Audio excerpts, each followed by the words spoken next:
அனைவருக்கும் அன்பான வணக்கங்கள். இது மகா பெரியவா சொன்னது யூடியூப் சேனல். சனிக்கிழமை இந்த மரத்தை தொட்டால் எப்பேற்பட்ட தோஷமும் நீங்கும். அதை போல நினைத்தது நடக்கும், காரிய வெற்றி உண்டாகும்.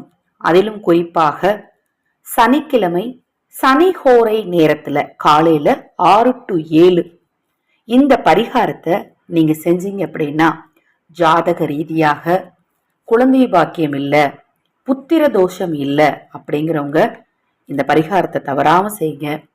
திருமண தடை ஏற்பட்டுக்கிட்டே இருக்கு, தொழில்ல முன்னேற்றம் இல்லை, காரிய வெற்றி இல்லைங்கிறவங்களும் சனிக்கிழமைகளை தவற விடாதீங்க.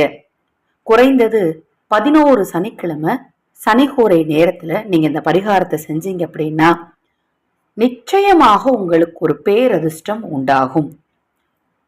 மரங்கள்ல ஒவ்வொரு மரத்துக்கும் ஒவ்வொரு மகத்துவம் இருக்கு. முன்னாடிலாம் பிள்ளையார் கோயில் அப்படின்னாலே நமக்கு முதல்ல ஞாபகம் வர்றது அரச மரம் தான்.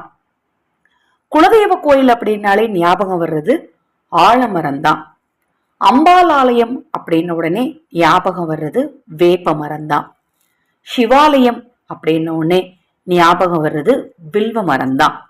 இப்படி ஒவ்வொரு தெய்வங்களுக்கும் ஒவ்வொரு மரம் சக்தி வாய்ந்ததா கருதப்படுது. அதிலும் இந்த அரச மரத்தை பற்றி சொல்லணும் அப்படின்னா நிறைய சொல்லலாம்.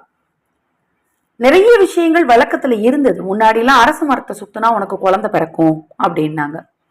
அதை நிறைய கேலி கிண்டலா மறுவச்சு, அரச மரத்தை போய் சுத்தினா குழந்தை பிறந்துருமா, கணவன் மனைவிக்குள்ள அந்யோன்யம் வேணும் அப்படின்னு அதை நிறைய கேலியா தான் நினைச்சாங்க. ஆனா இயற்கையாகவே திருமணத்திற்கு பின் அரச மரத்தை நீங்க தொடர்ந்து சுத்தி வந்தீங்க அப்படின்னா கண்டிப்பா குழந்தை பாக்கியம் உண்டாகும்.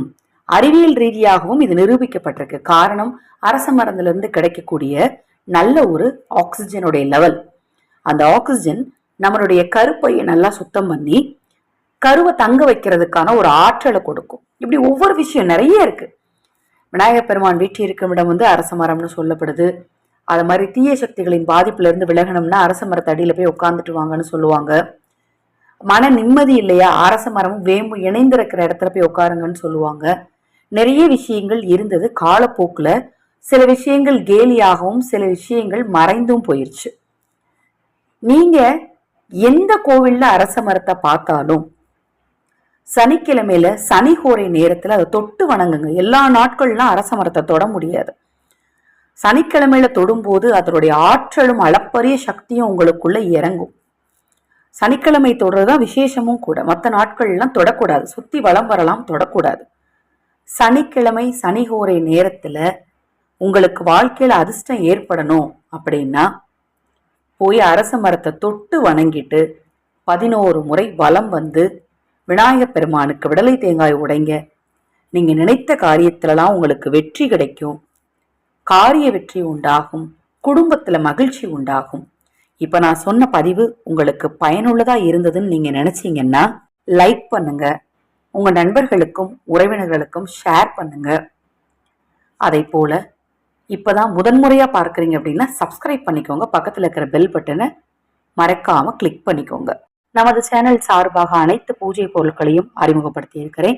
பூஜை பொருட்கள் தற்போது 50% சலுகை விலையில கொடுத்துட்டு இருக்கிறோம்.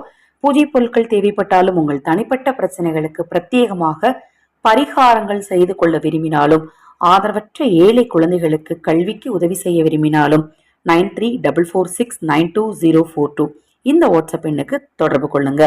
மகா பெரியவா அருளால உங்களுக்கும் உங்கள் குடும்பத்தாருக்கும் நல்லதே நடக்கட்டும்.